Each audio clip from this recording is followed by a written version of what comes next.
ஆசீர்வதிக்கும் தேவன் நம்மை ஆசீர்வதிப்பாரே. துதி ஸ்தோத்திரம் இயேசுநாதா, துதி உமக்கே என்றுமே. இன்று ஒரு வசனம்.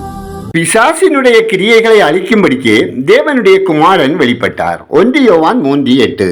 அன்புக்குரியவர்களே, பிரச்சனைகள், தோல்விகள், கஷ்டங்கள், மன அமைதி குறைவுகள், போராட்டங்கள் ஆகியவற்றின் பின்னால் சாத்தானின் செயல்பாடுகள் இருக்க முடியும். அதே வேளையில் நம்முடைய வாழ்க்கையில் நமக்கு எதிராக வருகின்ற எல்லா பிரச்சனைகளுக்கும் சாத்தானே காரணம் என்று கூறிக்கொண்டு இருப்பதை விட்டுவிட்டு நமது தவறுகளை நாம் சோதனை செய்து பார்க்க வேண்டும். நாம் தேவனுடைய வழிகளில் நடவாமலும் தேவ ஐக்கியத்தில் போதிய அளவு ஈடுபாடுடன் வாழாமலும் இருந்தால் பல பிரச்சனைகள் வரும். எல்லா பிரச்சனைகளும் சாத்தானால் வருகிறது என்று யோசித்தால் பிரச்சனைகளுக்கான தீர்வை அறியாமல் போய்விடுவோம். சிலர் குடும்பத்தில் சாத்தான், வேலையில் சாத்தான், தொழிலில் சாத்தான், ஊழியத்தில் சாத்தான், உறவுகளில் சாத்தான் என்று சிந்தித்து சாத்தானையே முன் நிறுத்துகின்றனர். சாத்தான் சோதிக்கின்றான், சாத்தான் போராடுகின்றான், சாத்தான் தடுக்கின்றான் என்று சாத்தானையே சுற்றி சுற்றி நம்முடைய சிந்தனை ஓடிக்கொண்டிருக்க கூடாது.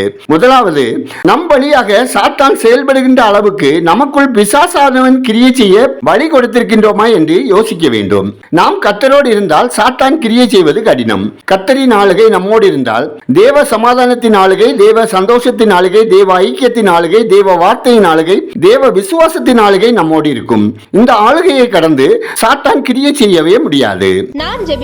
எங்களை அதிகமாய் நேசிக்கிற பரம தந்தையே, ஆசீர்வாதமான இந்த நாளுக்காய், இந்த நாளின் வசனத்துக்காய் நன்றி சொல்லுகிறோம். அப்பா, எங்கள் இதயத்தை பாவ பழக்கங்கள், காம இச்சைகள், பொறாமை, இன்னும் அனுதின வாழ்வில் ஏற்படுகிற சத்துருவின் கிரியைகளில் இருந்தோம் இயேசுவின் இரத்தத்தால் கழுவி சுத்திகரித்து பாவ மன்னிப்பின் நிச்சயத்தோடு பரிசுத்தமான வாழ்க்கை வாழ இரட்சிப்பில் கலிகூற எங்களுக்கு இரக்கம் செய்ய ஜெபிக்கிறோம். ஆண்டவரே, அனுதின வாழ்வில் பிசாசின் கிரிகைகளிலும் கண்ணிகளிலும் சிக்கி உமக்கு பிரியமில்லாத தீய வழிகளில் சென்று விடாதவாறு காத்துக்கொள்ள ஞானமுள்ள உணர்வுள்ள இதயத்தை தந்தருளுவீராக.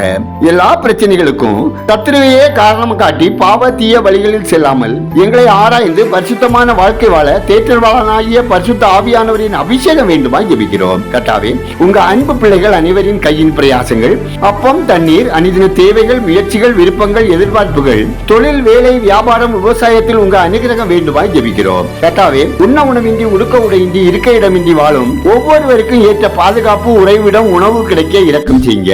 திருவோரங்களில் வாழ்வோர், மாற்றுத்திறனாளிகளுக்கும் ஆதரவற்றோர், கைவிடப்பட்டோருக்கும் இறங்கி உதவி செய்ய எங்களுக்கு அனுகிரகம் தாங்க. மிஷினரிகள் நலன் காக்கப்படவும், ஊழிய தேவைகள் சந்திக்கப்படவும், எல்லைகள் விரிவாகவும், தடைகள் மத்தியிலும் பரிசுத்தத்தை காத்துக்கொண்டு உமக்கு பிரியமானபடி ஊழியம் செய்ய உங்க கிருபை வேண்டுமா ஜெபிக்கிறோம். எங்கள் தேசம் ஆசீர்வதிக்கப்படவும், மக்கள் ரட்சிக்கப்படவும், பாவ சாப கன்னிகளில் இருந்து விடுவிக்கப்பட்டு சமாதானமான வாழ்க்கை வாழவும் ஜெபிக்கிறோம். எங்கள் விண்ணப்பத்தை அங்கீகரித்ததற்காக நன்றி சொல்லுகிறோம். துதிக நன்மையை உமக்கே செலுத்துகிறோம். இயேசுவின் நாமத்தில் ஜெபிக்கிறோம் எங்கள் ஜெபங்களும் நல்ல பிதாவே, ஆமேன்.